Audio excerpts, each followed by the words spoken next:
And Tony, what can you tell us about the Akron Club this year? Well, Don, the Akron Rugby Club is pretty successful this year. This year we're the Ohio Union champions. Our start was in 1971. Early on in the spring, played 3 games. Since then, we've gone to national prominence. We made some international tours, enjoyed pretty fair success, beating some international teams in Scotland, Ireland, and Wales. And in 1978, we were the Midwest champions going to the nationals. So we're looking at a pretty strong season. We've been pretty fortunate to assemble some very talented athletes, amateur athletes here in Akron. Okay, thank you, Tony. And down on the sidelines today will be Steve Warren to give us the perspective from the ground level. And Steve, you have a coach for us. Certainly. Thank you, Don. With me today is the coach of the Akron Rugby Football Club, Steve Raymond. Steve, can you tell us a little bit about the Chicago club you guys are going to see today? Sure, Steve. When you talk about traditions in the Midwest, you talk about the Chicago Lions. Probably one of the finest teams that the Midwest has ever had. They're recently off of playing for the national championships. They'll play a very tight game. Their forwards are dominating. They'll dominate the sets and the lineouts. And when they get good possession, they're going to give it to their backs that are excellent. They'll be able to attack from any position on the field. We look for a great game today from them. Okay, thank you, Coach. Good luck. Don? Okay, thank you very much, Steve. And one of the star players on the Akron Club this year, Terry Whalen. Terry's not playing today. He has a bit of an injury. He's getting all set for the Nationals coming up soon. And Terry, when Chicago and Akron get together on the pitch, it's always a good game.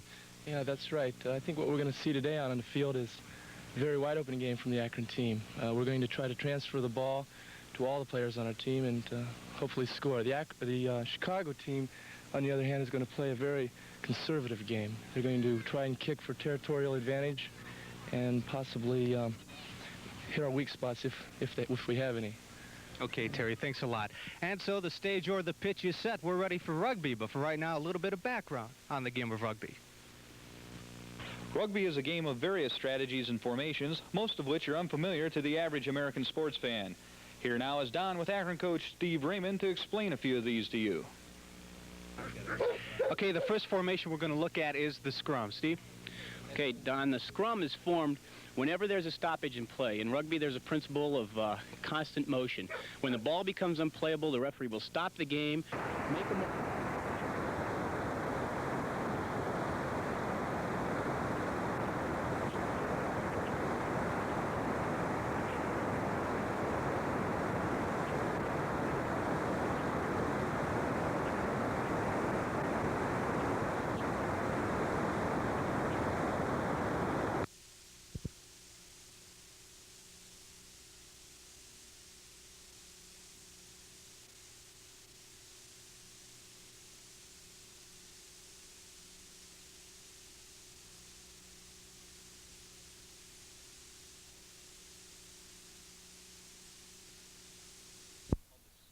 hooker, he'll throw the ball in. You'll have another player standing behind the line of his players who will be the scrum half, and he will give verbal and sometimes visual signals. Now, the visual signals could be with his hands, with his feet. Those signals are a distinct advantage because they tell his team where we're going to throw the ball to. And anytime we know where the ball's going to go to, we should win possession of it. Okay, the next formation we're going to look at is the ruck. Steve, what's a ruck? Well, Don, a ruck is any time the ball is put on the ground and there's one player from each side over it in contact and a third player joins him, regardless of which team he's from. Then the ball is rucked by both teams, which means that they can only play it with their feet. They cannot use their hands on the ball. You'll see this from time to time during a game. You'll see the players come in very aggressively and heel for it with their feet. This is called the ruck.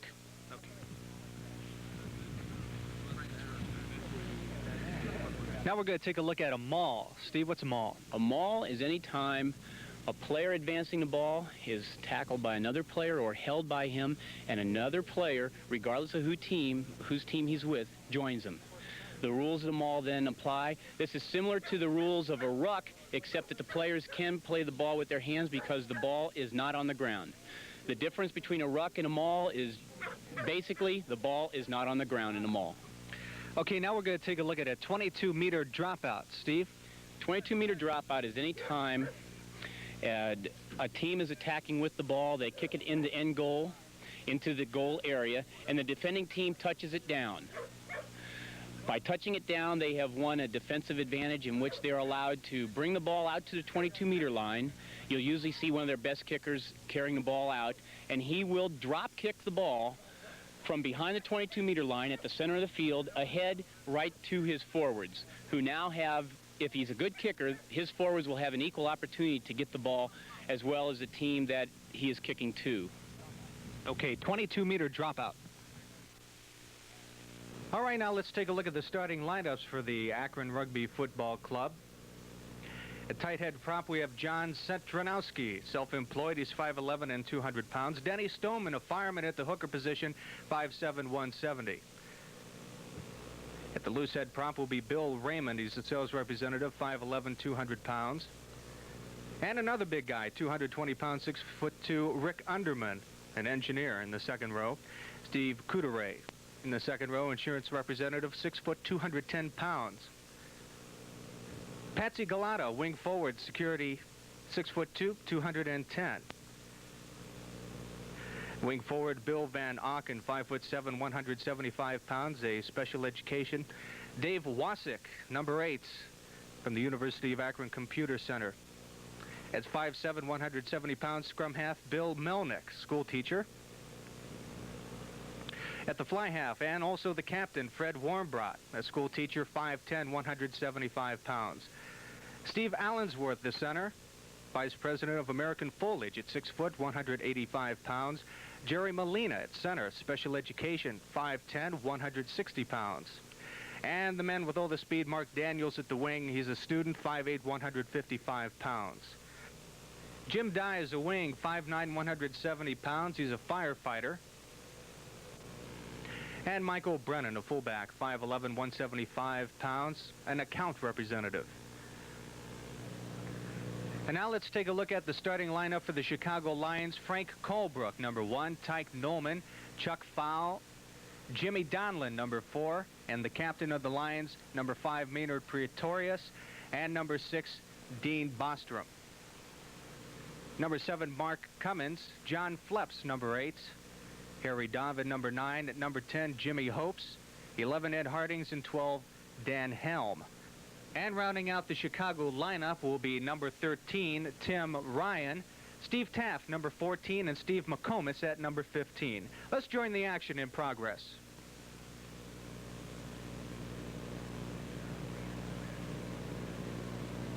No score yet in the match. On that last one, Don, Akron had kicked the ball out of bounds, or what we call into touch, so Chicago won possession of the line-out. The referee ruled that the line-out was unplayable, and he gave the ball to Chicago. Chicago won the hook. They're sending it out to their backs. They'll try to attack.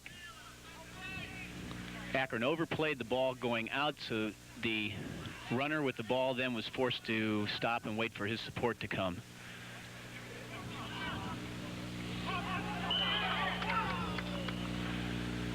Okay, so the ball is in touch, as they say, and we'll be taking it back inbounds. Now, what we saw there was a loose scrum. Yeah, it was called a ruck. When the ball is on the ground, it's called a ruck. The referee found a penalty there, of which Chicago was offsides. Akron immediately took a quick penalty kick, kicked it ahead, and Chicago, their fullback, number 15, fielded the ball. Akron covered him quickly. Something we do want to remind that when the ball does go out of bounds or in touch, the clock remains on the go. It does not stop with the exception of an injury. Exactly, Don. The only time the game can be stopped is with an injury, and then only the referee can stop it. And he must deem that that injury is a true injury, not something that a guy's faking for time or something. Now here comes the main offensive play. Now, Akron's got a one-on-one on the wing. The fullback is in. He gets the ball. And Akron has a try. And that's 4 points. So Akron goes on top of Chicago by a score of 4-0. And now they will attempt to convert the try, and that's 2 more points. Don, setting that play up was number 13, Steve Allensworth, who read that Chicago had come up quickly. And so he skipped the man nearest to him and threw it to the fullback, number 15, who joined the line. The fullback then gave it to number 11, Jimmy Dyes, who had his man to beat one-on-one. He ran at that man, causing the black defender to cover him one-on-one, and then he gave it right back to number 15, Mike Brennan, our fullback, who went in for the try. That was worth 4 points. Now the conversion kick, which is taken on a line perpendicular to the goal line at the point where they touch the ball down. It is worth 2 points if it's made by the captain of the Akron Rugby team, Fred Warmbrot. And the kick looks like it's going to be off to the left side, no good. So the score remains Akron out in front 4-0. And kind of a quick blow here now. Chicago got in at 3 o'clock last night, and one thing that they do not want to do, Terry, is to get in the hole early in the game. That's true, because really, if you think about it, Chicago has a very strong team, and getting things on top is what they like to do best. If they're coming from behind, then that's a disadvantage, definitely, from the start. So there's the kickoff taken by the Akron team on the right side of the pitch. If you notice, Akron kept the ball in their pack, causing the Chicago forwards to come in tight onto them, and then they were able to give it out to the backs with not much pressure on our backs.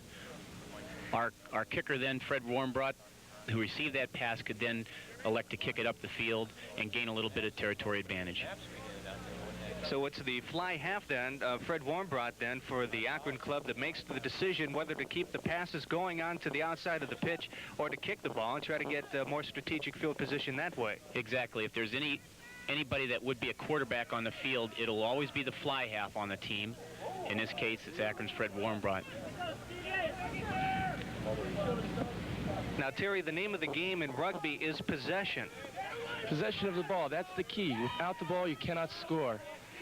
If you possess the ball, then you can take the ball, work it up the field, working it closer to the opponent's goal line, for putting constant pressure on the opposing team. Now, right there, if Akron would have lost possession there and a Chicago ball player would have came up on top of it, would that have been a try for Chicago? I think what was going on there, they were trying to field the ball, get it securely to one of the members of the Akron team that were deep so that they could securely kick it into touch. What was happening, nobody seemed to be able to find a handle on the ball. Well, Don, what happened here was Akron, under great pressure, touched the ball down in goal when they brought it in. Chicago was then awarded a 5-meter scrum. This is critical. With as big a team as Chicago has, they should have. I really question their number 8 picking the ball up there when they won the hook. I think they should have kept it in and just tried to push Akron's team right into the end goal.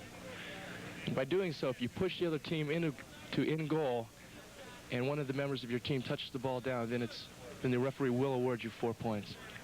So the score is still Akron on top 4-0. We play 2 40-minute halves in rugby with a 5-minute intermission time at the half. Now, Akron and Chicago, they have a big rivalry going back. I believe it could have started in 1978 when Akron beat Chicago for the Midwest Championship. And what a game that was. Akron won that game. It actually started a season before when Akron traveled to Chicago. Okay, coming up here we have what is the line out in rugby. You take the ball! You take the ball! Get it, Jimmy! Get it, Jimmy!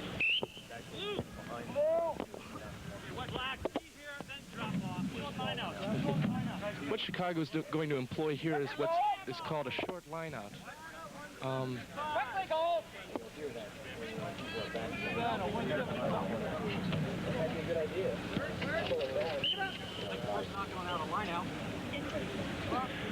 that one, Akron chose to go with a short lineup. Normally, you put 7 men in a column, which forms your part of the lineout against the other team's 7 men. Akron is not particularly strong in that, so they go with 2 of their better players trying to negate the advantage that the other team has in the lineouts.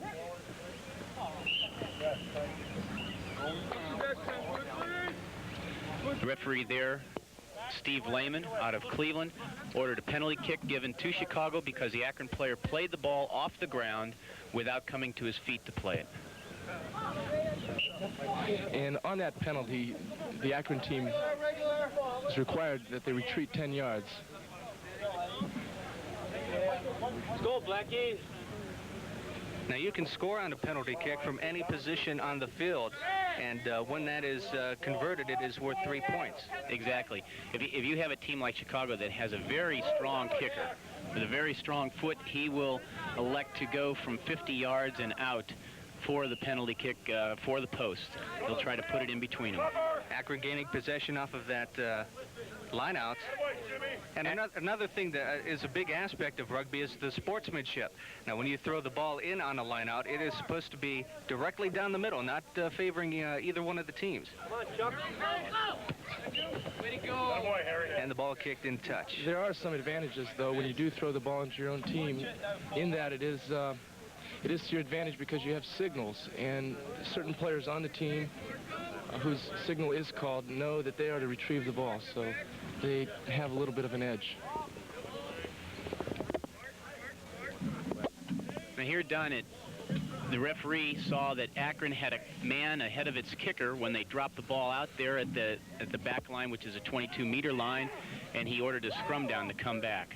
Chicago won the hook, tried to swing it out to their backs, but Akron was up to thwart it with number 12, Jerry Molina, making the tackle. At this point of the game, Akron is putting a lot of pressure on the Chicago Lions in that back row.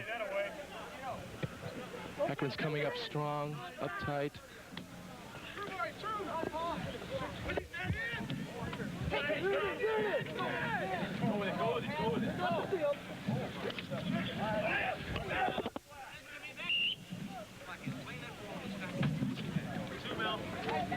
Again, a penalty here called by the referee was at number 5. The Chicago Lions' second row had played the ball while on his back, not from a feet. There was definitely a territorial kick. Fred Warmbrodt was behind the 22-meter line when he kicked that ball. When you're behind the 22-meter line and you kick ahead, if the ball goes directly out into touch, then the play moves up to that point.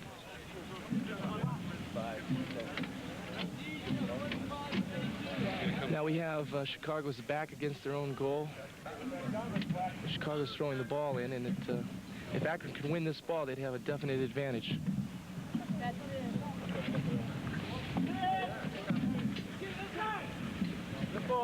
Akron did win the lineout.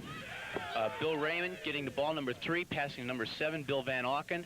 Akron's got the ball down about 8 meters from goal. They're trying to rip the ball from the Chicago player who has it. And it's coming out.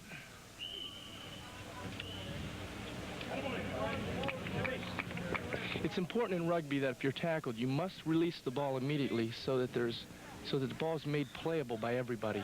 It's a game that affords continuous movement. And you can't just lay on top of the ball. No, not at all. If you do, then it's a penalty against you. And at that point, if you're down in the other team's own half and a penalty is awarded, then you have the opportunity of kicking a penalty kick, which is worth 3 points.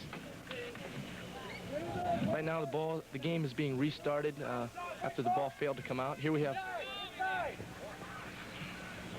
Akron threatening. There's Akron's open style of play. Here we go. They've got an overload if they can use him. An overload. Akron support is there. It'd be a good time to stabilize the ball, which they're doing right now. They're stabilizing. They're cleaning it up. Now, Akron will try to bring the ball out and attack again with its backs. They've got Chicago's pack committed, but the ball was not what we call good ball. It didn't come out cleanly. It came out just dribbling along the ground and allowed Chicago to come up and put a lot of pressure on. Okay, we're going to start the game again by having a scrummage. Referee's call there stopping the game was that the ball was knocked forward, which means if it goes from any part of your shoulder down to the tip of your hand forward, that is a rule. The ball cannot ever go forward. That was a penalty awarded to Akron because the Chicago team did not put the ball in fairly. Fred Warmbrodt made an attempt for a goal, and if he would have made that, that would have been a 3-point conversion. Score is still Akron on top 4-0, and Akron deep inside Chicago territory. What we're seeing is a little bit of a lull in the game. It's going to pick up here in a few minutes with the Chicago team definitely going to try to take some of this advantage down into Akron's half. Go, go! So I didn't see the point in that. I think he was a little bit of slip off his foot.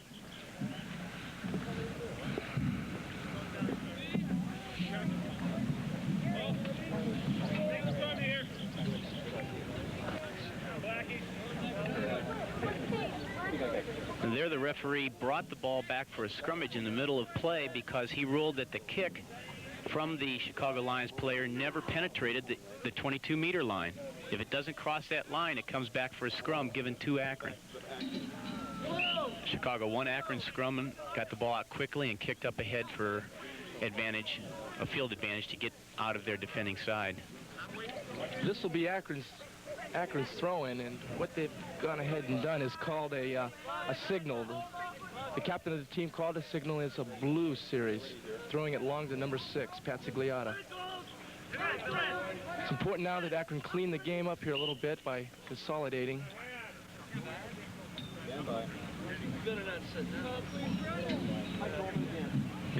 Okay, so with the action, let's take it down to the sidelines, and Steve Warren. Thank you, Don. Well, Tony, we've seen some pretty furious action out here so far. Akron club's on top. What are your impressions on the game from right here on the sideline? Looks like everyone's still adjusting one team to another. It's going back and forth. It's very intense, as you said, Steve.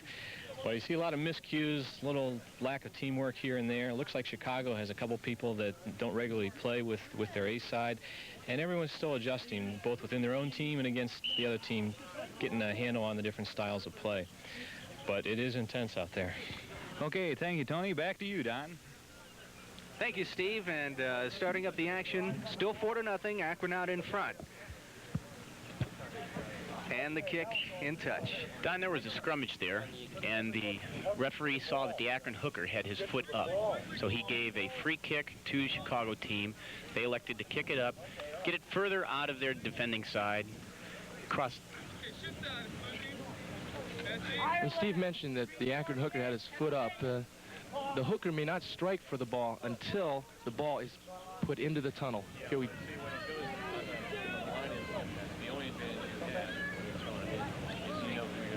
Akron won that line out, sent the ball out to its backs, but the backs were handling it sloppily there, and Chicago was able to come over and cover them. The ball was won again. Akron sends it to Jerry Molina. It's in center, who's covered, to Fred Warmbrodt, to Jimmy Dyes. Dyes needs help right now. There's too many Chicago players there. Akron's going to try to change the direction of flow, and it looks like they've got a great overload if they can use it. The open style that Akron so often plays. To its winger, it's one of the fastest guys in the team. He's great tackle by the Chicago player.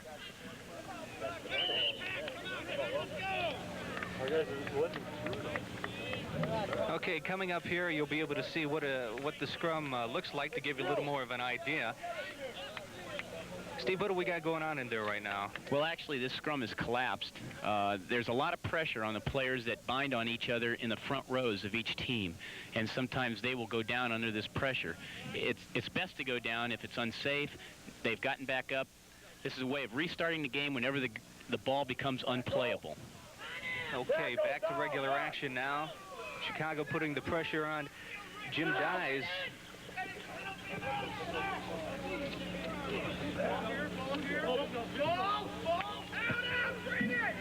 Paul Melnick kicking the ball away now for the Akron Ruggers. Going downfield, retrieving it for Chicago will be Chuck Faw. And Faw gives it a boot himself. Looks like it's going to go in touch. Let's get a little bit into the sportsmanship now. Terry, if you give us a little bit of the etiquette in a rugby match. Sportsmanship, big part of the game. Well, this is a rough game, but it's played by gentlemen, and that's exactly what happens during the game, on the pitch, and off the field after the game. The home team or the hosting team will, after the game, celebrate a little bit of a dinner and exchange some companionship and a lot of camaraderie. It's a very important part of the game. And for most of the players on the field, it is the most important part of the game. So after today's match, Akron will be taking Chicago out, showing them what the Rubber City looks like. That's for sure. Okay, we have a scrub down. They'll be booting the ball away. Is it going to go in touch? Getting a handle on it was Mark Daniels, the wing for Akron. Then what we might explain is when we say terms like in touch, that means that the ball has gone basically out of bounds. It's just a terminology used in the game, basically stemming from a phrase that said the ball is touching out of bounds. They just call it in touch. Chicago won the lineout and sending it out. They're attacking quite aggressively, and they're doing a good job with it. That was a good tactical territorial kick there. They gained to gain 30 meters with that kick, which will bring the ball closer to the Akron goal, putting the pressure on. The Chicago last played the ball, so Akron will have the right to throw the ball in at the lineout. They've elected to go with a short lineout of 4 men, throwing long to their fly half, Fred Warmbrot, who kicks ahead. Unfortunately, it was not a good kick. It was right to a Chicago player, and he in turn did not make much of a good kick either.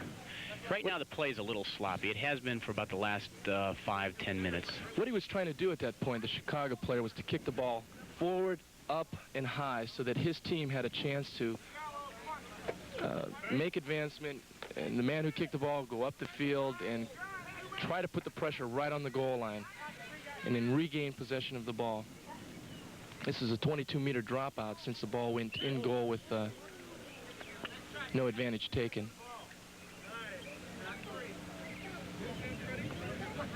We should just have about 15 minutes left to play in this first half. We've had one score, and that was by Akron, and they're on top 4-0 after the conversion try failed.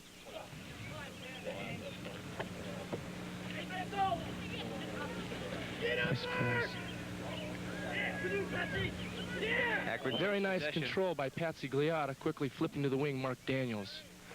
Now, in a situation like that, is it quick to get that outlet pass? Daniels quickly received the ball and looked like he was going to take it up the left side of the field. So is it good to get the pass out to him quickly before Chicago can form a defense of some kind? Yeah, exactly, Don. Anytime that you can get that pass out so fast that it's away from the rest of their scrum and away from what we call the support of the other team that isolates our wingers on their wingers, that's extremely desirable because tries and scores happen off of those situations. You try to play the odds of percentages, and that's a high percentage type situation that we probably can score.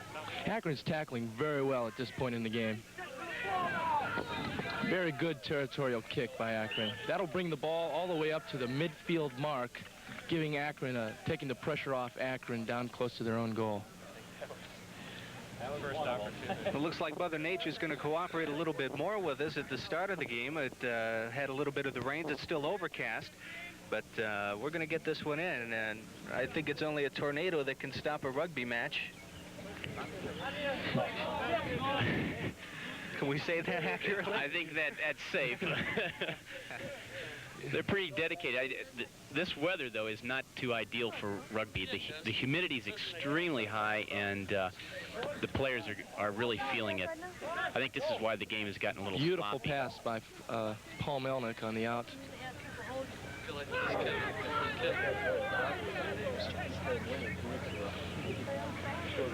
In that last play, Akron sent the ball down its line of backs, and number 13, Steve Allensworth, was running sideways across 2 other players that were running off of him. And this is what we call a dummy or a scissors, in which they will fake the ball going to one of those 2 players, trying to catch the other team off. Okay. Again, Chicago dominating the lineouts. This is something we expected with them because they're so tall and so good in the lineouts. Is one of Akron's weakest points. There, Mark Daniels fielding the ball, faking the pass, up to cover it. Akron's up on the ball. They can get it out to Jim Dyes, the wing. He swings it back in.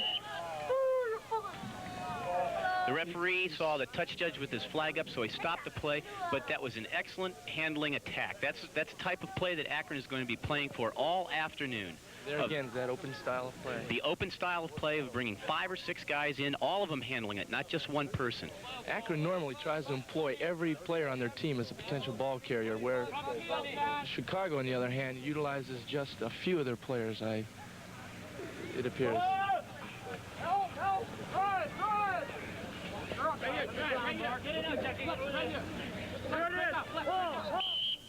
Something that Tony was talking about before the game was that when you pick these select sides or all-star teams, and Terry, you should know a lot about this since you'll be playing on the Nationals this year, that when you have a country as big as America is, you get the good individual players, but rugby is such a team game that you need that rapport with your teammates to know where they're going to be in a certain situation. You know that you can pass it off to them when you're in trouble, and you know they're going to be there. And that's something that is a little bit difficult when you play in a select team. In touch or wherever it goes over. And that's one of the strong points of Akron this year. I think one thing that's helped our club and helped myself this year is that we have a clubhouse, and it's a very fine clubhouse, and we're able to gather there on weekends or during the week and take a lot of pride in our play in our club. And we spoke here, Steve, about Akron attacking, and here you see that ball has been passed about 6 times off of that kickoff, restarting the game, and Akron has just quickly gone down. They know that Chicago, around the forwards and around what we call the tight situations where there's a lot of players, they will probably dominate. This is why we try to go into the wide open, loose areas. we had Rick Underman take the ball and run it up the field right into a crowd and a host of Chicago players. What he was doing at that point was cleaning the game up a little bit, stabilizing it, and there we have an overload and a score. Okay, so another try by Akron, and that's going to make it 8, I believe, 8-0, and then we'll have the conversion try. That was beautiful play by Akron. You notice that they worked the ball to one side of the field. Okay, the ball's coming out of the set. The scrum half, Paul Melnick, picks it up to Steve Allensworth, who turns it back inside to Fred Warmbrough. Warmbrough runs right at the fullback, forcing the fullback to make the commitment to him, and it goes right back to Allensworth. That whole play started because what Akron has been doing for the previous 20 minutes is sending the ball wide. Chicago overplayed the ball out wide, and it created the gap. Now we have a new kicker trying the conversion. There's Mike Brennan, the fullback. Might add, Mike's been selected to play for the Midwest against England June 13th in Cleveland, which will be played at Euclid High School. Well, there's the kick. The kick was no good, so the score is going to remain at 8-0. So Akron now with 2 scores. Chicago yet to get on the board. And that's where we're at right now, 8-0. I think at this point there's a lot of things that are holding back Chicago's game. One is obviously getting in late last night, the humidity. Last week they were at the National Club Championships out in Stanford, in the San Francisco area, and they're tired. As a team, they're tired. They've got a few key injuries, and they're playing tired right now. But they're so experienced, they'll pick it up, especially probably at halftime. They'll use halftime to regroup and come out with a few new things. Rugby started in Akron back in 1971, was affiliated with the University of Akron at that time, and give us a little bit of background on that. Well, at that time, there were a couple graduate students that had learned their rugby elsewhere, and they started the rugby team in Akron as just something that they missed, and they found out it wasn't present, and it just blossomed from there. From the university side to when most of the guys graduated, they decided to form a city side, and the club has flourished in that form. Get to it. Beautiful kick by Jimmy Dines. You know, previously, Don, we saw that there was a scrum down, and Chicago, with the power that they have, and they're starting to play to this now, they just blew Akron right off the ball. You could see the gold jerseys just being tumbled under. And that's the strongest point of their game. They have weight, size, and they practice quite a bit on their scrimmaging. I'm sure that in the next remaining minutes of this half, we are going to see them go more and more to their scrum, their forwards, which is their strength. Now, we know you have to pass backwards, but they're all underhand passes. Will we ever see an overhand pass backwards? Sure, it's harder to control an overhand pass, and it's not as fast. The flight of the ball takes too long, and we like crisp, snappy passes, and that's why you'll see most of the players pass underhand.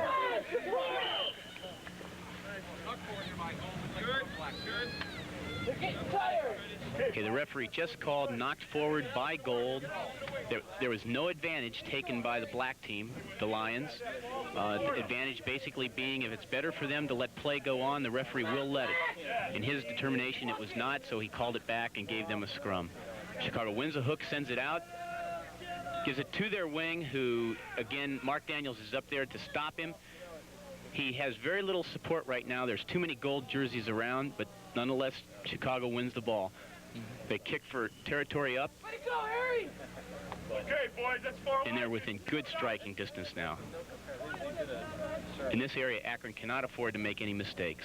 What Akron will probably try to do is get the ball and kick it up ahead immediately.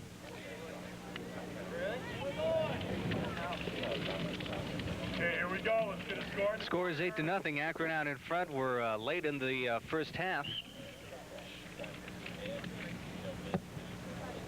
Let's hustle to that ball. Let's get a try.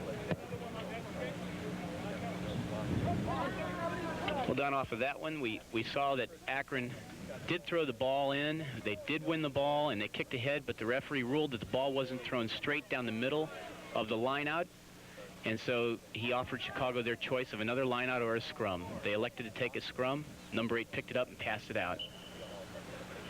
Wait up, Kev. Again, the last team that touched it, they lose possession. So Akron touched the ball last. Chicago will now throw it in. If you notice their backs, they're very deep, in a very deep attacking movement. They're hoping they can win it. We should see the ball spun out to them. Here's that Chicago Lions taking the ball and just rolling off one another with the ball. That's a tactic that the Chicago Lions have historically employed for a long time, and that is where they take the ball, they make contact, they turn, they present the ball to another member of their team, who in turn runs, makes contact, turns, and it's just a continuous roll up the field. So with Chicago's conservative attack, are they one to run up the points now and then, or they usually have the low-scoring contests? It has an effect in that when they play a conservative game and they roll and they just inch their way up the field, it has a tendency to wear the other team out. In this case, Akron has done the complete opposite. They played a very wide open game and have put a lot of pressure on their backs.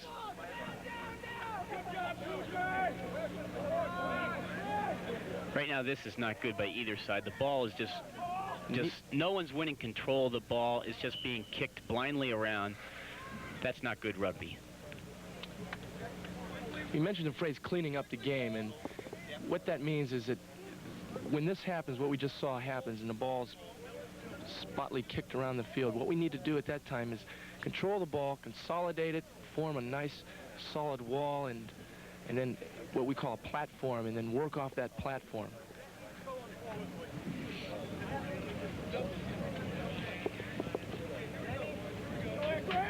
The referee, Steve Lehman, has seen an infraction, which was the Akron player laying on the ball, not allowing Chicago an equal opportunity to what we call ruck the ball with your feet. Play it with your feet. You cannot play it with your hands. And so he's awarded a penalty. Chicago's set up at that mark for a penalty kick. Very good kick right through the post. Steve, how far was that kick? The kick was about 40 yards out. So that makes the score Akron 8 and Chicago 3. First score of the game for the Lions. The one thing in rugby that's different, Don, than other sports is that once you've scored, you get the ball right back. You're rewarded for your fine offense. So Akron now must kick the ball back to Chicago. What Akron will try to do is they will probably try to kick the ball high and drop it right in the middle ahead of their own pack. And the ball must travel 10 yards off the center line.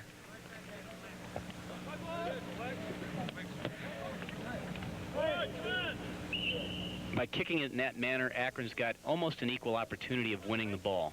The referee called a knock on. The Chicago player caught the ball and he dropped it and he knocked it forward. And Steve, that was no advantage taken? No advantage at all, so he awarded a scrum to Chicago. Or to Akron, I mean. Because Chicago knocked it on.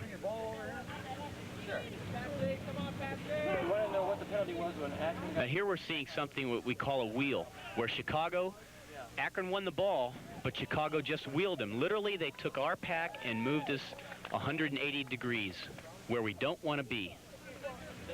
Taking our pack away from our backs and putting their pack where our pack was. It's a very good defensive ploy. You notice that the backs for both Chicago and Akron have to be deep. They have to be 10 yards off the line from where the line out is positioned. Dan, what's this BC light mean? Battery's going bad. Come on, Frankie! My battery's going on the minicam, better. Okay, here's that wheel that we were talking about earlier. We're going to do this, then we're going to change batteries, Dan. You want to know about the... where's the battery come from? We're going to get it after the interview, Steve. Yeah. Well, unfortunately, it's just a little hard to pick up on our monitors. Okay, so well, with that, let's go down to the sideline and Steve Warren. Steve? Are they coming to you? Okay, you were asking about that penalty out there. We were informed it was which? I believe it's hands in the ruck or the scrum. You're not allowed, when all that millage of bodies are together, to use your hands. It's only your feet, and that resulted in the penalty kick and the resultant score. But take a look at the faces of the forwards, numbers 1 through 8, and as the heat comes into play, these heavy jerseys, the running they have to do, they have to be there to support the pack, or support the backs. And fitness will come into play. And I think this is where Akron is going to have a slight edge, with Chicago having to do all the travel recently. Okay, thanks a lot. We're going to come back and talk about this funny little thing in a little bit, I'm sure. Go ahead, Donnie. Okay, thank you, Steve. Score is still 8-3. Akron out in front of Chicago late here in the first half.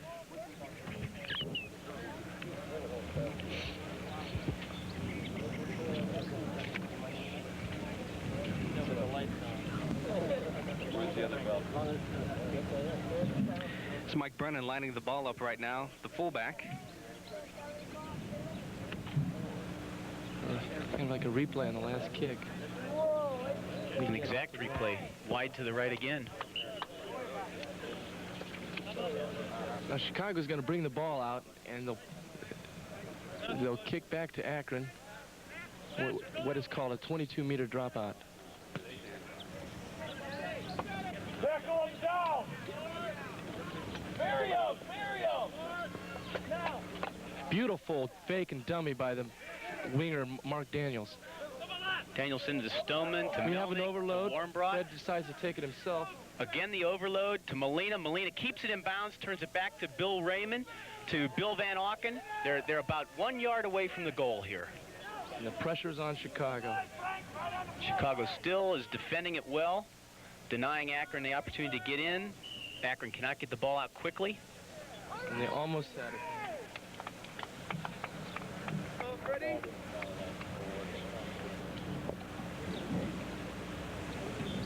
The referee has seen an infraction. He's seen a penalty. He's called the two captains over, and he's talking to them about the type of play that's going on, asking both teams to be a little bit more restrained. And he's ordered a scrum. He's given it to the defending team. Whenever there's a stoppage of play, when the ball gets tied up and neither team really is making progress with it, the referee will either give it to the team who was attacking, and if no team was attacking, then the defenders always win it. I might add, in those scrummages, there is an extremely lot of pressure that's applied. Beautiful sidestep by Fred Warmbrodt.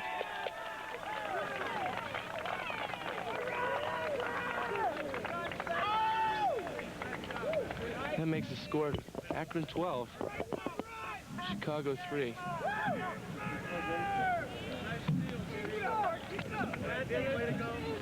That was a teamwork that's involved in the game. The Akron team, the scrummage, gained possession of the ball, flipped it out to Captain Fred Warmbrodt, and turned made that beautiful sidestep to the inside for the score.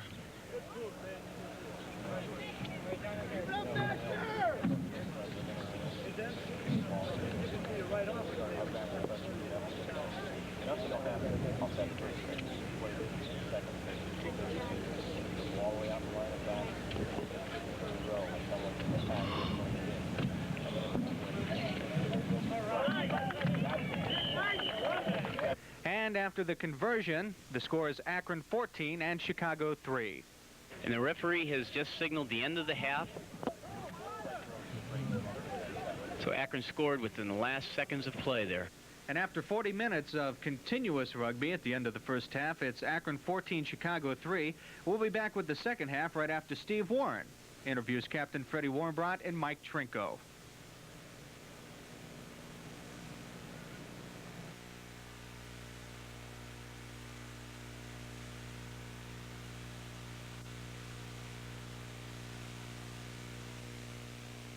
We're at halftime of today's game between Akron and Chicago, and with me on the sidelines now are Fred Warmbrodt, the captain of the Akron team, and Mike Trinko. We'll talk to these two guys for a minute. I think we'll start with Fred first.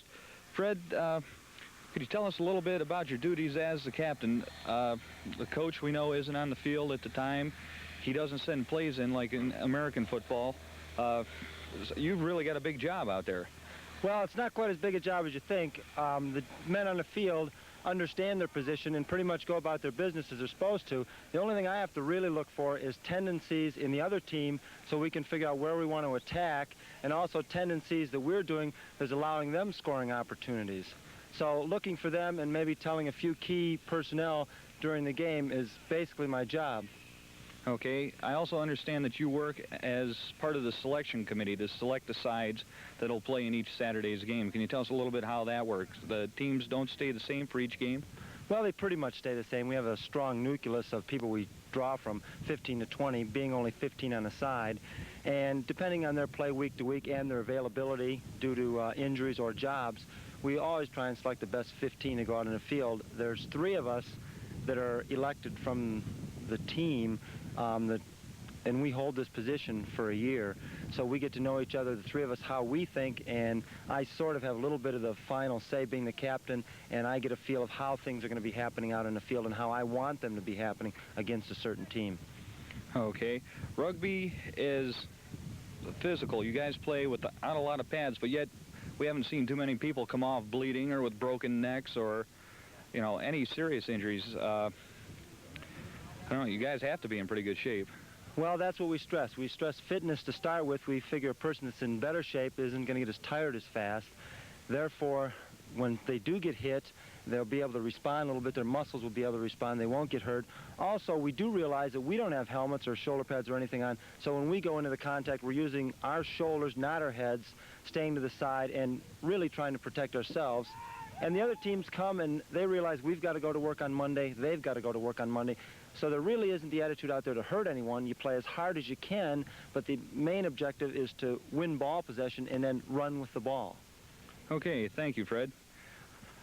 Mike, you've been involved with the Akron Rugby Club for quite a while now, haven't you? Yeah, I started with them in 1973. The club itself started in 72, and at that time there were about 15 or 20 clubs in Ohio. Now the number has grown to about 40.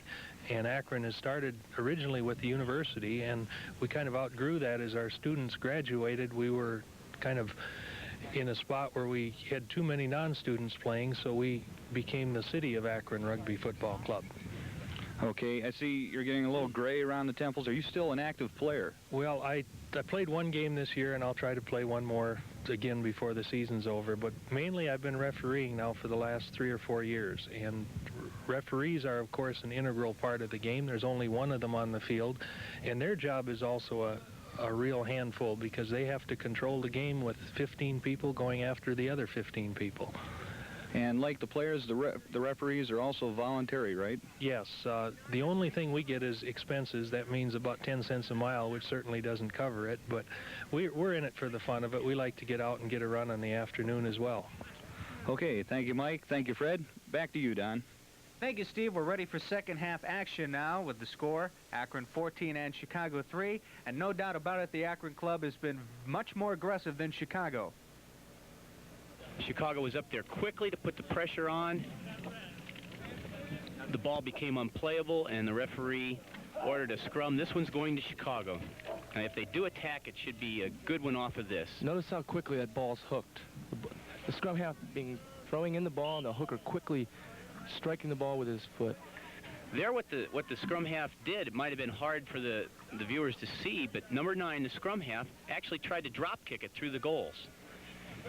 His foot was a little off, and he didn't get much arc on the ball. And all it did was go into the Akron in goal, and Akron touched it down. They have a 22-meter dropout. They kicked right ahead to their winger, Mark Daniels, who fakes one, scissors back to Steve Allensworth, who's waiting for the support, and Dave Wasik. Fred Warmbud has it. He's in trouble. He passes out. And there again, Akron swinging the ball up the field. Beautiful control. Akron's going for the overload. They didn't gain much, really. With all that work, they only gained maybe 10 meters, and then they just kicked ahead. But that last play was a good show of just how much teamwork means in rugby and how to keep possession of the ball. The name of the game is support. If you have the ball and you're running up the field and you're tackled, the most important thing is to have people coming up behind you in support so that you'll have somebody to pass to and somebody to carry on that momentum. And here's the support with Fred Warmbrodt. To Steve Allensworth. Allensworth is running the ball, attacking with it, looking for support. It goes to Jerry Molina, and it hit him in the worst possible place, right in the hands. He dropped the ball forward. Causing a knock-on. The referee will restart the game with a scrum down. Don, that was a sure try.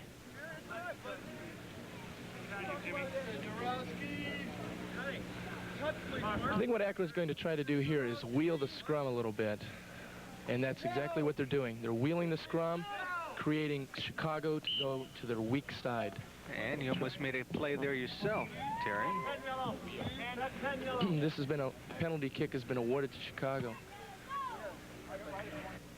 And so it's 14-3, Akron out in front of Chicago. I really don't know what that infraction was for. I suspect it was for some sort of misplay in the front rows of the two scrums coming together, and it was called against Akron.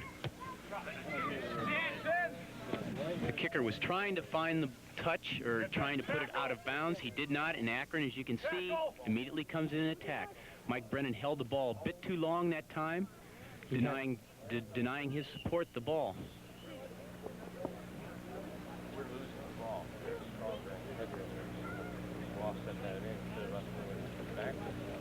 Okay, the ball wasn't coming out of the scrum, and there's a little bit, the referee has some discretion. If the ball is not coming out of the scrum, he will blow the whistle in order to save on injury.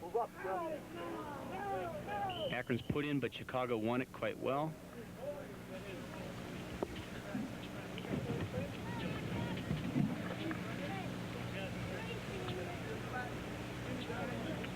And really, don't know why the referee ordered a re-scrum, but they are scrumming it down again, and he's given it to Akron. There the scrums collapsed. Again, we talked in the first half about this tremendous pressure that's on the front row of the two teams that come together. You can see the dynamics. 8 players pushing against 8 players in that front row. There is surely a lot of power going on up there.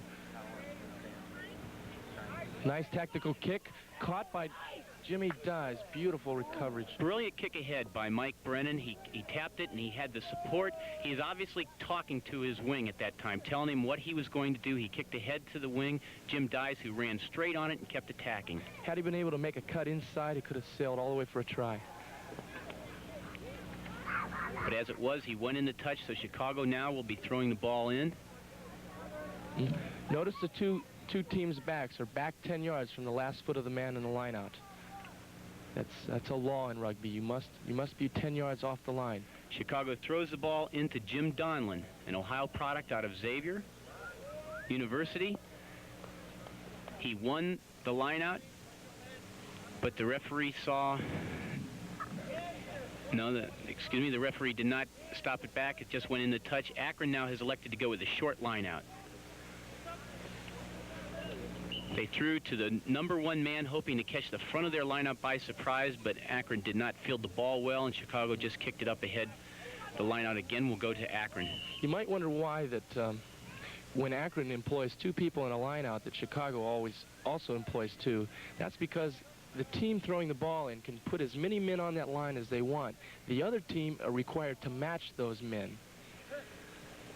Okay, I believe we have a replay now of that tactical kick that we saw just a little bit ago. Here it is. Okay, now this is the balls with Mike Brennan, the fullback. Brennan sees the opposition, just chips right ahead, and now as he dives, notice his eyes are on that ball. He never takes his eyes off it, runs straight onto it. But he's running so hard he didn't have time to make a cut. What he should have done is immediately flip the ball back to his left into Brennan. Something like that may seem easy, but these guys practice for years to be able to do that.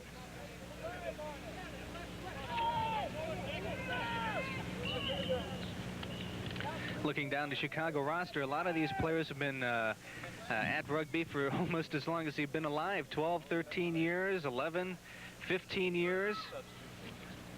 And he's only 23 years old, so they're experienced ball club, Chicago.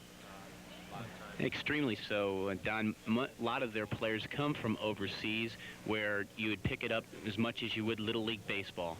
Most of the Akron players hail from Ohio, Northeast Ohio? Yes, they do. The majority of these 15 men out here are homebred from the Northeast Ohio area.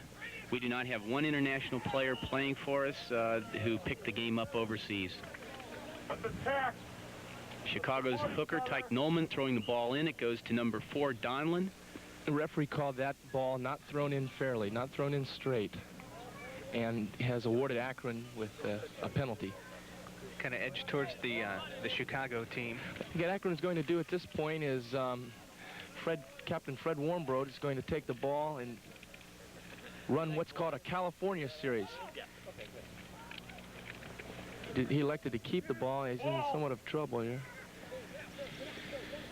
Now, Steve, you're the coach of the club, but on the field, since the coach really doesn't have that much of a say with no timeouts or anything, Fred Warmbroad has a big role to play out there as captain.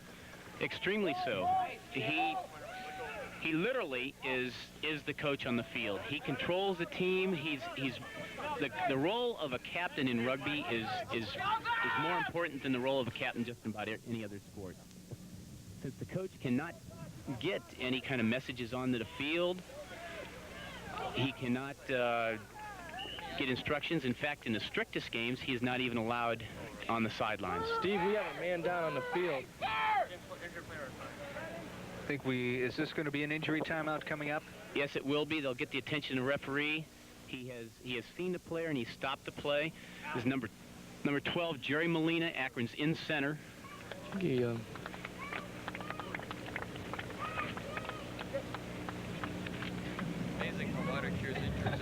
think what had happened is he took a shot to the thigh, and he probably won't feel it while he's playing out there the second half, but tomorrow it's going to give him some kind of trouble. And so the score is Akron 14, Chicago 3. We really haven't had that much scoring by either club in the second half so far.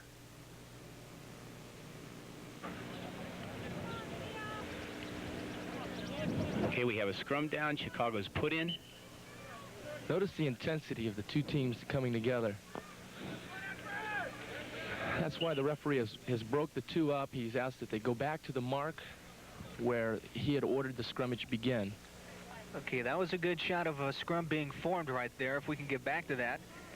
And the referee has noticed some sort of infraction. He's taken the scrum away from Chicago and given it to Akron. Paul Melnick's put it in, and Dennis Stoneman has won the hook. The ball's out to Warmbroad, who kicks it high. He's hoping for his team to run underneath it. They do. Recovery. They win possession, but they did not hook the ball. The ball was on the ground. They should have hooked it with their feet and sent it back to their team for their backs to attack again. Chicago, very alert, picked it up. If the ball doesn't come out of there quickly, okay, it just did. But if it had not, the referee would have whistled it. Okay, the referee right now is playing what we call advantage. If you notice, Chicago was running the ball up, and all of a sudden the ball spilled forward from him. That's what we call a knock-on that Terry's referred to before. But Akron gained the ball, so he watched to see what Akron would do with it. If Akron did something beneficial to our attack, then he would not stop the play. But we did not, so he ordered a scrum down. Notice the two front rows collapsing in the front row. If that collapse is due to a player causing that, then the referee will award a penalty to the team that has been collapsed. And that's exactly what he's done here. He's ruled that some misplay by Chicago in the front row caused that to collapse. Akron's been awarded a penalty kick, and Mike Brennan is up to take it. Beautiful kick. And that'll move Akron all the way down into Chicago's half. Something about them being central champions? Midwest champions? Something like that, he said? The player to watch on these lineouts, especially for Chicago, is number 5, Pretorius. He's from South Africa. He stands about 6'5". He's extremely mobile, and he's a brilliant lineout jumper. I'm very much impressed with the way he plays. What about them being Midwest champions? And they threw instead to Donlin, number 4. Pretorius is one of those that have been at the game a long time. He's 26 years old. He's been at the game for 16 years now, and he's the captain of the Chicago Lions. Maynard Pretorius. Ah, okay. I guess we're ready, huh, Steve? Yeah. A lot. It was Rick Underman carrying the ball. He's one of the more solid players of the game. When you see Rick Underman handling the ball, he usually stops, forms a good base, and restarts the game. Okay, let's go down on the sidelines now, and Steve Horn. Steve? Thank you, Don. With me now is Gary Larson. He's usually out here playing with this Chicago club, normally their captain. He's sidelined today with a little injury. What's your problem, Gary? I seem to have ripped an Achilles tendon, so hopefully it's not serious. Hopefully I'll be back in next week. That's good. You guys are the Midwest champions, is that correct? Correct. What we have in the Midwest is a tournament on one weekend to decide who the Midwest champions are. It's kind of a unique thing that we do in the Midwest. Most of the territories have elimination weekend after weekend. It's sort of a league set up to determine who the champion is. At any rate, the way the Midwest works it, there's sub-unions who have their tournaments to decide who is invited to the Midwest tournament. And we've met Akron in the past in the tournament, always a strong team. As you see today, they're doing a real good job against the Chicago Lions. Okay, 3 weeks ago was the Mid-America tournament, and we played the Chicago Lions, that is, played Scioto Valley, beat them, played Youngstown, which is a strong team from Ohio, on the Saturday, and then Sunday went on to beat 2 Milwaukee teams, also very strong teams normally. This gave the Chicago Lions the Mid-America Championship and a trip out to San Francisco to play for the U.S. Championship. And unfortunately for the Lions, we met the U.S. champions 3 years in a row, Old Blues of Berkeley, and lost to them in a real tight game, 20-15. One more converted try and we would have had the game, but they pulled it off. So we've had a pretty successful year as it is. Okay, thanks a lot. Congratulations on your championship. Good luck the rest of the season. Thank you. Don? Thank you, Steve. That was the coach of the very powerful Chicago Lions. We've got a lot of good action going on here.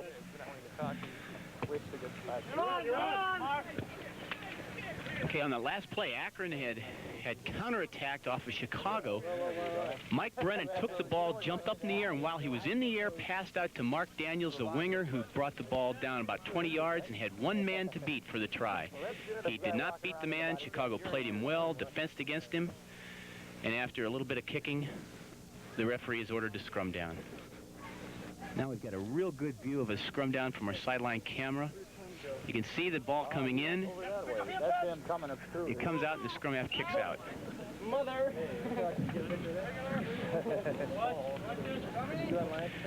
Now here we have Steve Allensworth's got the ball. He dummies it to Jerry Molina. Mike Brennan catches it in midair and flips it out to Mark Daniels. Mark is trying to read, trying to beat his man. It looks like he's got him beat, but the fullback is ahead of him. He's out of our view, and he's causing Mark to set up for the kick. Now here's number 5, Pretorius running the ball. He's very powerful, and we've got to be very careful about him. Chicago elected to go weak side on that play, which meant that the Akron team was strong right, and so they elected to go to the right of off the base of their scrum. Whoa, slow down. Penalty was ruled. They tapped it out to Pretorius. He's taken on by Bill Raymond, who takes him down very quickly. But the ball is produced, picked up by number 7, Cummings. To scrum half, the fly half, who kicks ahead. He's hoping that his scrum will be there to run onto it.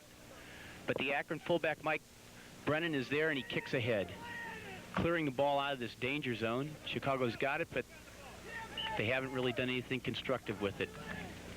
Nice work. Did you tear their face off?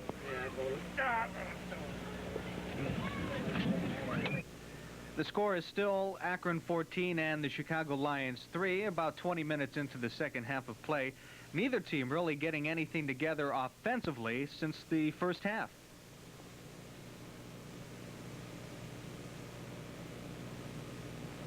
Notice the Chicago team just pushing the Akron team back, but Akron was able to maintain control of the ball.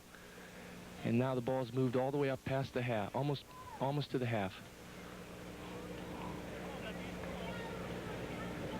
At this point, the players are extremely tired. You can see them walking to the line out, this humidity, and now that the sun is starting to push through these Akron clouds, it's wearing on the players. And you can see the people on the sideline there to come out to see the Akron Rugby Football Club. This is not the usual home field, I understand, for Akron. Beautiful inside turn by Paul Melnick. Our normal home field is at Glazer Field at the corner of Triplet and Cyberline. But unfortunately, the Boy Scouts of Greater Akron are camping on it this weekend, so we were able to work an agreement with the city of Akron whereby we could have this field for today's special match. Here we have a scrum down. Number 9, Paul Melnick, puts it in to Dennis Stoneman, who takes a very quick hook out to Fred Warmbach, who kicks ahead. Their fullback is sort of reading the ball, not playing it quickly, so he's in a lot of trouble. Mark Daniels is up there. Mike Brennan is up there also. Akron will have a line out about 5 meters away from the try line. Now this is a good time for Akron to put the pressure on Chicago.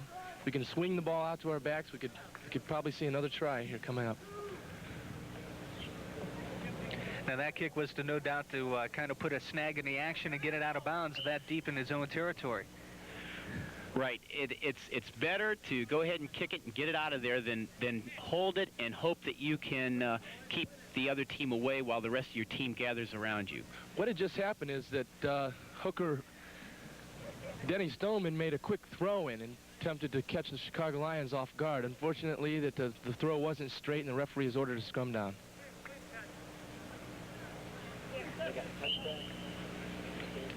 Now you notice the tackling isn't that it's aggressive, but it's clean. It's not the kind of hitting that you see in American football, and you're supposed to go for the legs when you tackle, not for the head or the shoulders. It takes a while to learn to tackle. It's a combination of the shoulder, the arms, the wrap, positioning of the body, tensing up of the muscles at the same time. Now there again, Akron's pressure on Chicago. Their fullback, number 15, McComas, he kicked ahead, but he never even made the goal line. So the referee ordered a 5-meter scrum given to Akron. Right now it's a little intense in there, Don, and there's a little bit of chicanery on everybody's part, trying to gain an advantage. Chicago certainly doesn't want to be pushed in the goal. Akron is trying to get the ball. It's in. Paul Melnick, the scrum half, gets it, gives it to Fred Warmbach. They try to tackle him high, and he's able to slip one tackle. Dave Wasick is there in support. It's out to Bill Van Auken, number 7, right in front of the post. And Akron driving it in. If they can touch it down, they'll have a try. And they're in goal at this point right here. The referee says no goal given. He's going to order a 5-meter scrum. The referee made the right decision. There's absolutely no doubt about it. The people on the sidelines and the players get intense, but if he can't see that ball clearly put down on the ground, he in no way should award a try. Steve Lehman is one of the best referees in Ohio, and he made the right decision. It's Akron's put in. Akron's number 8, Dave Wasick, tried to pick the ball up and flip it out to Melnick, who had broken away from the scrum, but he couldn't get the handle on it. You see Chicago's making the best of it by pressuring him, but Akron counterattacks out to Dyes.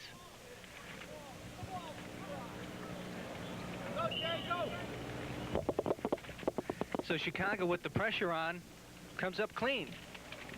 Absolutely. They had their backs against the wall, and they took it right out of there. Shows you what a little bit of experience does for a side. They're in no means out of this game. Darn close when Akron took the ball in the goal but failed to touch it down. Showed a little bit of the tenaciousness of which Chicago plays the defense.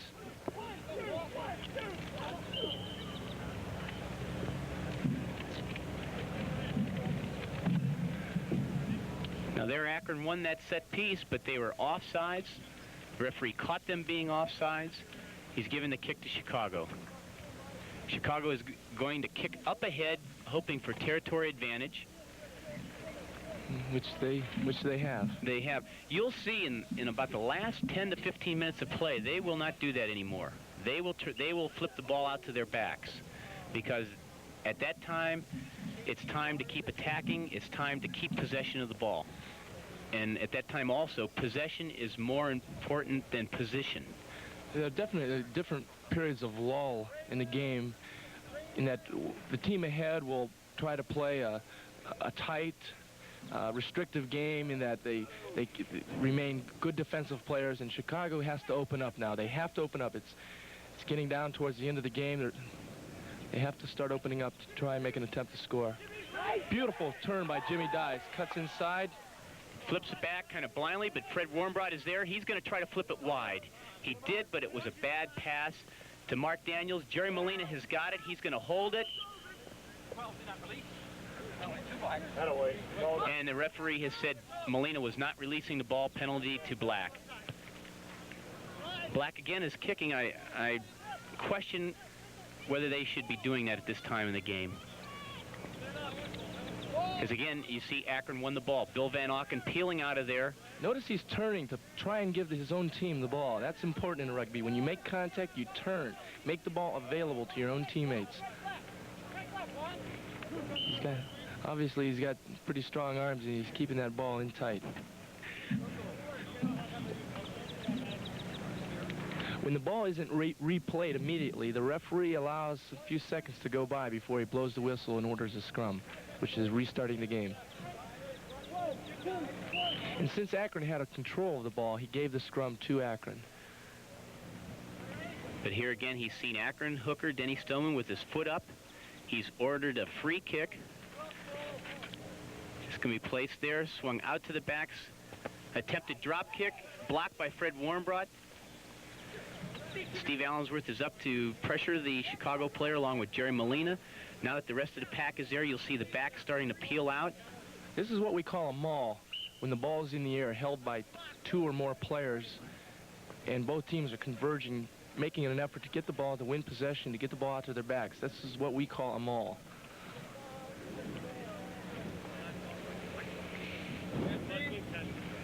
Okay, so you're going to have a good shot here of the two sides coming together on the scrum. Now, that's important when the two teams meet like that. What kind of, what's going through your mind when you're going through that?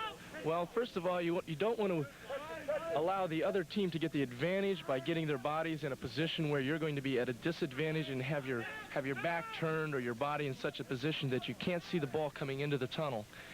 It's important that when the ball comes in, that you're in a good pushing position. All members of your team have to be in a position that when they do push, they push together as one, so that your team, when the ball comes in, goes forward. Consequently, you win possession of the ball. Come wide. Please, come wide. Okay, here Akron has their backs against the wall, and Chicago's been awarded a penalty, and they've elected to kick. No, they've elected to run the ball. Hey, they're going to maul it down. They immediately swing it wide to Pretorius again, hoping that he can break some tackles, but Akron was there. Akron won the ball. They're flipping it back. They kick it back to Molina, who kicks ahead. Beautiful kick by Jerry. Notice the roll. And notice he's right there pressuring the Chicago player. And that has moved the ball from the goal line all the way down past the halfway mark. Now, what was Chicago's rationale for not kicking the ball and trying to take it in themselves? For more points later on in the game? Time's running out, perhaps? Yeah, exactly. They must have felt, their captain must have felt that it's later in the game than he would like, and he has to get a lot of points, so he's going for the potential try. With the conversion would have meant 6 points. But on the other hand, if he had just gone for post and made it successful, he could have gotten 3, and then the kickoff would have been back to his team again. Here we just saw Akron attacking ahead. They only had 1 man to beat and 1 pass to make. They did not make it. It's what we call finishing. Akron must finish every attack to score. They did not do it there. It looked as if there was a little bit of a communication problem there. Mark Daniels cut inside, or Mark Mike Brennan cut inside, and Mark Daniels was close to follow, but he felt that Mike was going to go to the outside. Okay, we're going to take another look at Akron coming down the field here. Okay, here's the ball with John Setnorowski. He gives it to Paul Melnick, the scrum half. Melnick flips out to Warmbrook. Warmbrook is really pressured, but he sees Allensworth. Allensworth to Molina. Molina under great pressure to Brennan. Brennan now is leading the attack. He's reading. You can see his head going either side. And he did not turn around in time to give it to Daniels, who you could almost hear the players talking, Daniels screaming, "I'm going inside you." Brennan did not turn enough time to make the right pass. Again, is another try opportunity lost. And there goes another one Terry could have played right at the booth here. Good view right in front of us of the line out. Did you see the referee whistled it, said not in straight, asked Chicago what they would like, either a scrum or another line out. Chicago captain has said we'll have a line or a scrum.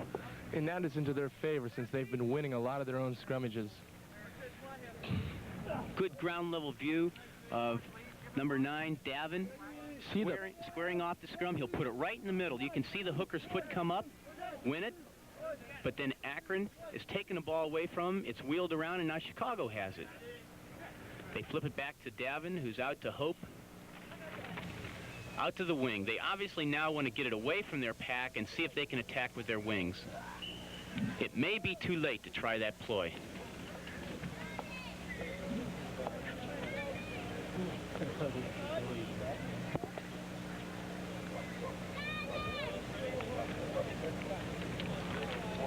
This is the first of 4 games scheduled today. Next will be the B teams from each of the Akron and the Chicago clubs. And then another one, and then another one. So we're going to have 4 games here today. Now here's a great kick ahead by Fred Warmbrot. His winger is getting there almost at the same time as the defending player. The defending player kicks ahead, and it's really a bad kick because Akron's there to cover it. They're able to field the ball. As you can see, it's 1 meter away from the try line. He should have cleared that ball at least 30, 40 yards up the field. It had to be due to the intense pressure that he was under that he wasn't able to make a good kick. Okay, hang on, Tony. Ball went straight up the air, straight up the pipe. Straight up. A big center jump. Okay, we're going to have a scrummage right in front of the post now.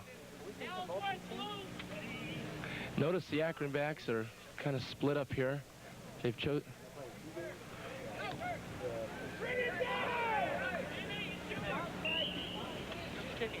The ball has gone into touch. The referee has asked. In here, the scrum half threw the ball or kicked the ball and was hit immediately afterwards by number 7, Bill Van Auken. The referee ruled that that was a late hit, and he offered them a kick at the point he was hit or a kick where the ball landed. They elected to take it where the ball landed.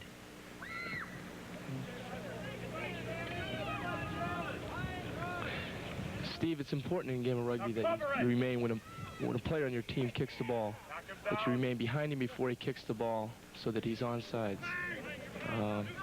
What in that last play was there any offsides? Oh.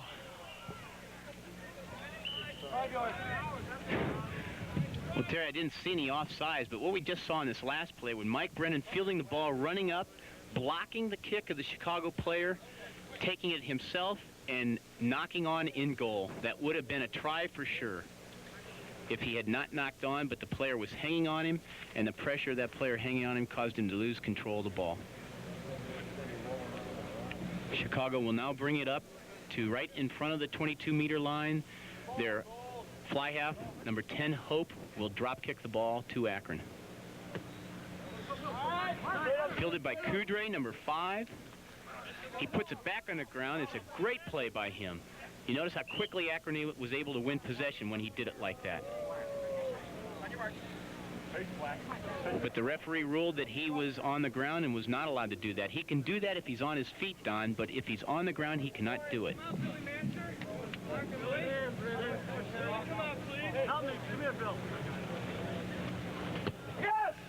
Okay, this is what we call an up and under. Right here in front of our cameras, the ball goes up and the other team tries to run under it.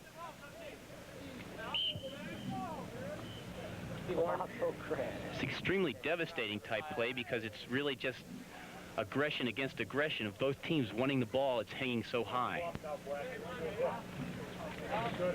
One of the things that do result off of these are usually knock-ons, and that's exactly what the referee saw. So he'll bring it back, give a scrum to Akron, saying Black knocked it on. And here he gave a penalty to Black because Akron, from what I heard, someone questioned his calls, and you're not allowed to question the referee. It's under penalty, and he did award a penalty. Okay, and in the game, of course, it's a white ball, and it kind of looks like what we're used to in football. Now down on the sideline, Steve's going to give us a little explanation, a little closer look at the rugby ball. Stephen? Thanks, Don. I don't know how much I could tell you about the ball, but I brought over someone who can. Tony's back, and he brought one of these balls.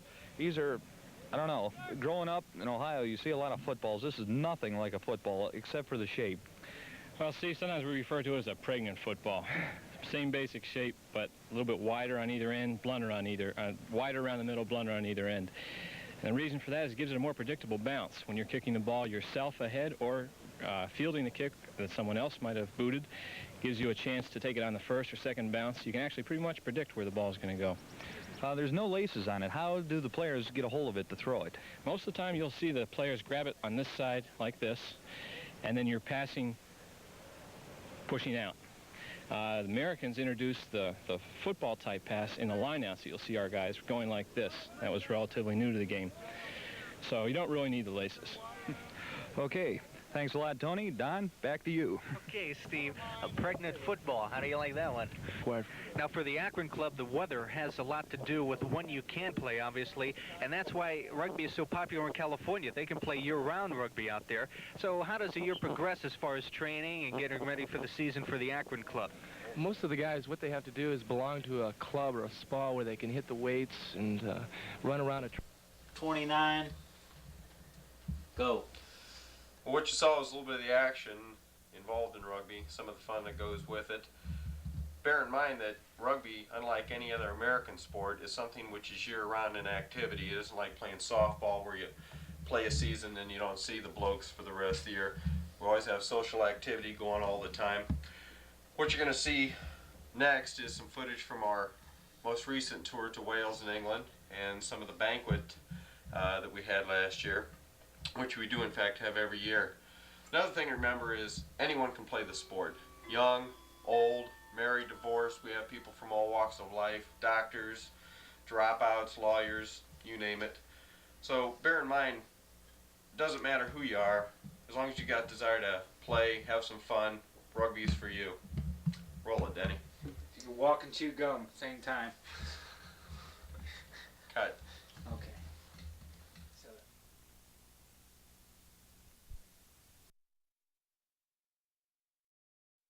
Jim Dyes and Patsy Gliotta, number 6, up to defend. So they'll wait until the rest of their team gets in. And here you can see the lineout. And he's going to have to throw this ball right down the middle. This is Tyke Nolan, the hooker for Chicago. He's throwing it down the middle. He throws to Donlan, number 4. Davin, the scrum half, kicks an up and under again. I went over to Tyke Nolan's house one time in Chicago. He's really a Lions fanatic. He has a doorknob that's shaped like a lion's head, a couch that's made out of a lion, lion skins on the wall. It's really impressive to see. Now here you go. Here's Akron. As we mentioned, they just overplay the ball out to Mark Daniels, who's one-on-one. He fakes in, goes out, looks like he's got the corner, beats the fullback, and now he'll center the ball for a better conversion kick. Brilliant run by Mark Daniels. Beat 2 tacklers. Beautiful move. He juked it out to the left side. He faked out number 15, Steve McComas. And then it was number 11, Ed Hardings, and he just went right in. And once he was past the try line, he went right to the middle of the field, and that gives you better positioning for the conversion on the try. Exactly. Now this gives Mike Brennan a better angle to set up for the conversion kick. Okay, we're going to take a look again at that the try play by Akron.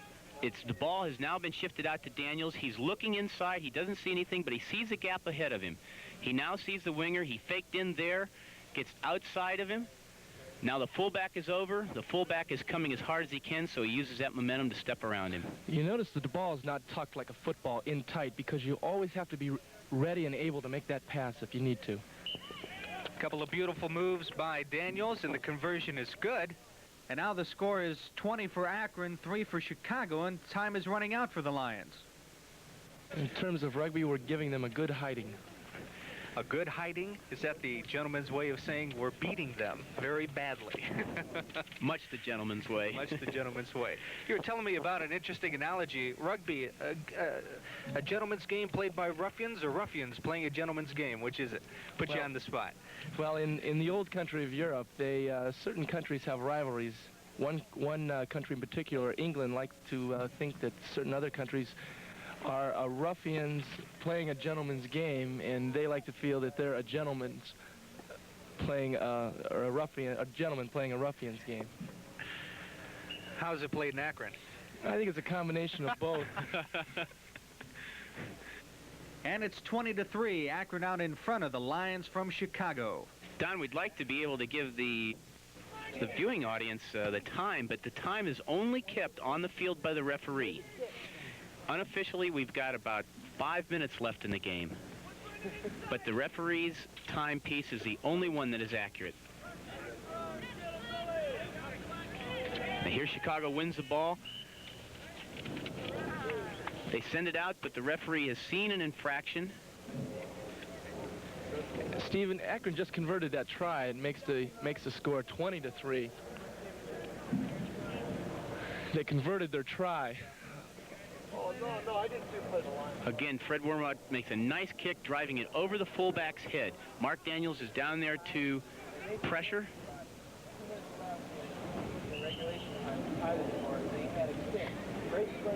And they kick ahead, clear the ball in the touch for a line out right here at midfield.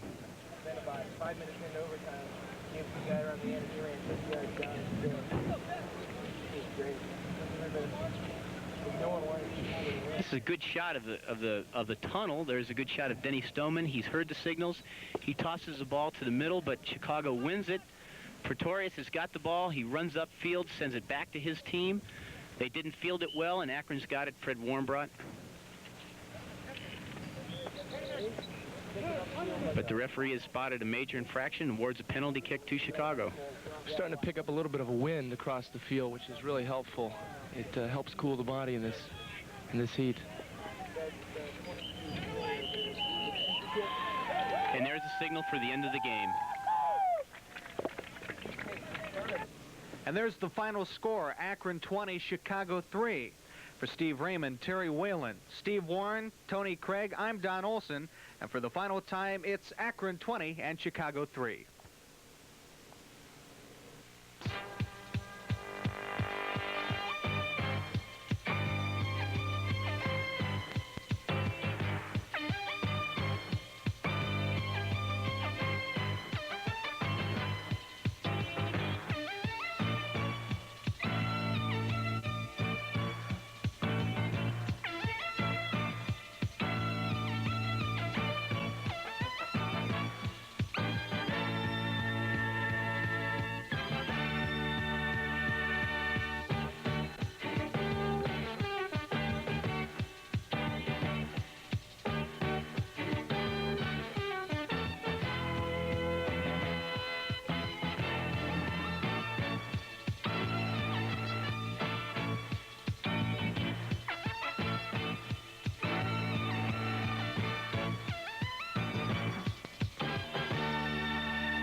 Meet James Cagney, the song and dance man.